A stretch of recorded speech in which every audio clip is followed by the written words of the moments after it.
Good day, students. This is mathematics class for grade 10, chapter 1, real numbers. Real numbers consist of rational numbers and irrational numbers. In this chapter, real numbers, we will study the very important property of positive integers, and that is fundamental theorem of arithmetic. Fundamental theorem of arithmetic is the important property of positive integers, and this positive integers come under rational numbers. Fundamental theorem of arithmetic has to do something with multiplication of positive integers. We use fundamental theorem of arithmetic for two main applications. First, we use it to prove the irrationality of many of the numbers. And then we apply this theorem to explore when exactly the decimal expansion of a rational number is terminating and when it is non-terminating repeating. So before understanding fundamental theorem of arithmetic, let's see some of the terms used in fundamental theorem of arithmetic. Prime number. So what is a prime number? Prime number is a number which has only two factors, 1 and itself. So it has two factors and they are 1 and itself. Okay.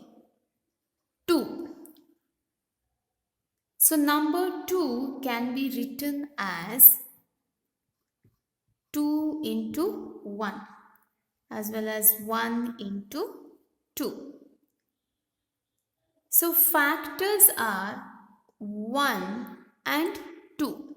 The factors are 1 and 2 itself. 1 and itself, two factors. So therefore 2 is a prime number.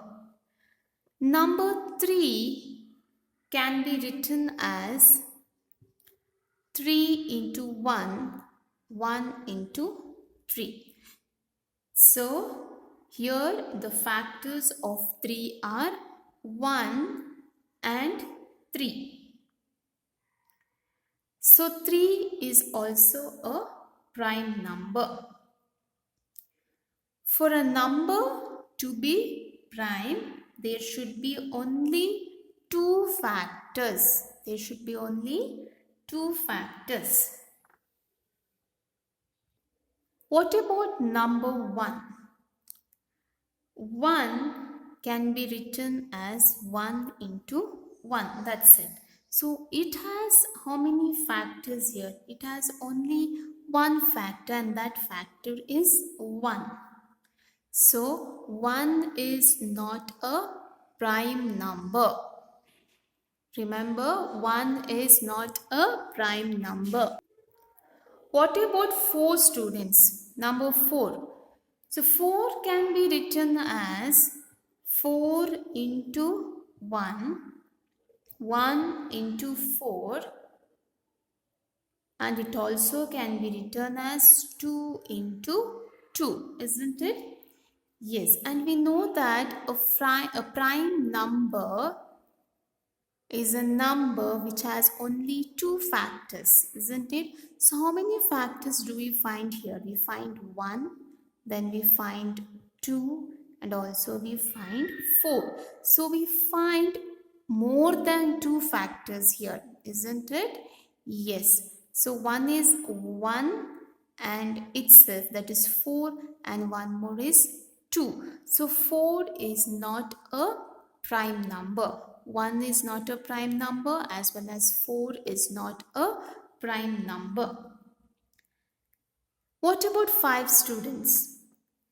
5 is a prime number because it can be written as 5 into 1 as well as 1 into 5. So the factors are 1 and itself, that is 5. So the numbers 7, 11, 13, 17, all these are prime numbers which will satisfy the condition, that is a prime number is a number which has two factors, 1 and itself. Next, let us understand what you mean by a composite number.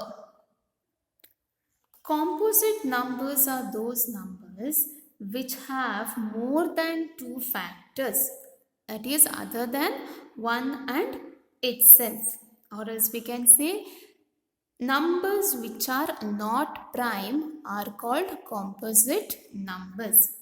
We have seen number 4. It is not a prime number, isn't it? So it has factors more than 2. So it is called as the composite number. Number 9. Number 9 is also not a prime number because it has factors more than 2. That is, let us write here the factors.